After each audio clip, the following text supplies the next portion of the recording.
मासिक पाळी हा स्त्रीच्या शरीराचा नैसर्गिक आणि महत्त्वाचा बदल आहे. या काळात शरीरात हार्मोन्स, रक्तप्रवाह, ऊर्जा यामध्ये मोठे बदल घडताना दिसतात.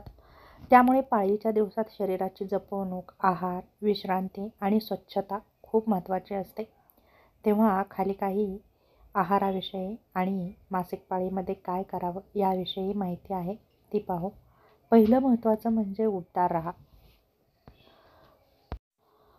थंडी लागली किंवा शरीर थंड पडलं तर पोटदुखी किंवा क्रॅम्प्स वाढतात. गरम पाणी पिणं आणि गरम पाण्याची पिशवी पोटावर ठेवणं फायदेशीर ठरतं. हलका व्यायाम. खूप जड व्यायाम टाळा, पण हलका व्यायाम जरूर करा.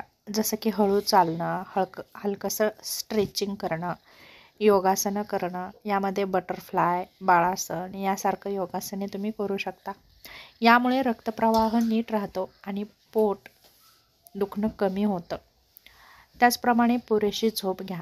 शरीर या काळात अधिक थकतं, त्यामुळे 7 ते 8 तास झोप घेणं खूप गरजेचं आहे. त्यामुळे तुमच्या शरीरामध्ये ऊर्जेची निर्मिती होते. हायड्रेशन. पुरेसं पाणी प्या. पुरेसं पाणी न पिल्यास चिडचिड वाढते, कमजोरी वाढते. गरम पाणी किंवा जिरं पाणी पिणं खूप लाभदायक ठरतं. त्याचप्रमाणे हायजीन. पॅड 4 ते 6 तासांनी बदला. अंतर्वस्त्रे स्वच्छ, कापडी आणि सैल घाला. त्याचप्रमाणे जेल टाळा. फक्त स्वच्छ पाण्याने धुवा. मासिक पाळीत कोणत्या शारीरिक गोष्टी करू नये, जसं की जड वजन उचलू नका. जिममध्ये किंवा घरातही जड वस्तू उचलणं टाळा. यामुळे पोटातील स्नायूंवर ताण येतो आणि रक्तस्राव जास्त होऊ शकतो. त्याचप्रमाणे जास्त कडक व्यायामही टाळा, जसं की रनिंग, डेडलिफ्ट्स यासारखे व्यायाम या काळात टाळा. यामुळे थकवा, कमजोरी आणि चक्कर येऊ शकते. त्याचप्रमाणे उशिरापर्यंत जागरण करू नका. शरीर आधीच कमकुवत असतं. जागरण केल्यास डोकेदुखी वाढते आणि मूड स्विंग्स होतो. त्याचप्रमाणे थंड पेये, आईस्क्रीम, थंड पाणी टाळा. शरीर थंड झाल्यावर पोटदुखी वाढते आणि रक्तप्रवाह मंदावतो. त्याचप्रमाणे जास्त मसालेदार आणि तळलेले पदार्थ टाळा.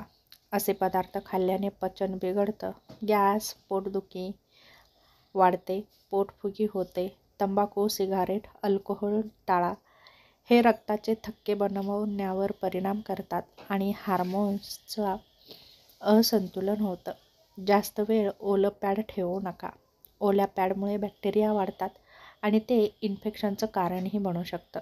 त्याचप्रमाणे आहाराबद्दलही काळजी घेणं गरजेचं आहे.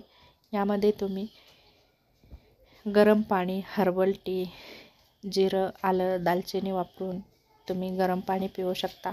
यामुळे तुमची पोटदुखी कमी होते. केळी, सफरचंद, खजूर खाऊ शकता.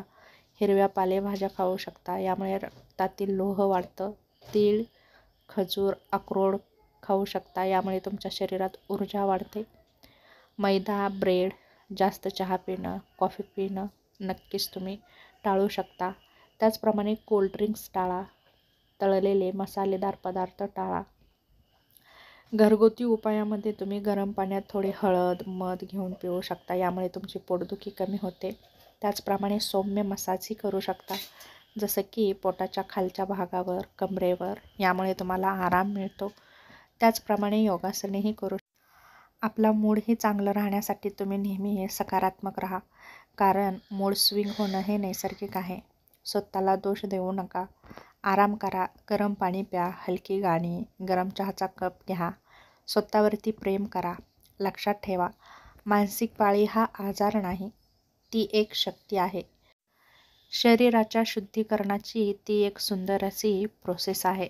तेव्हा याकडे दुर्लक्ष करू नका आणि चिडचिडही करू नका, कारण ही क्रिया नैसर्गिक आहे. फक्त सतर्क राहून स्वतःची आणि शरीराची काळजी घ्या आणि स्वच्छतेला जास्त महत्त्व द्या. याच गोष्टी तुमचं आरोग्य निरोगी ठेवू शकतात आणि स्त्रियांसाठी या काळामध्ये स्वतःला स्टेबल ठेवून स्वतःचा आत्मविश्वास, उत्साह टिकवणं आणि शरीराची काळजी घेणं खूप गरजेचं असतं.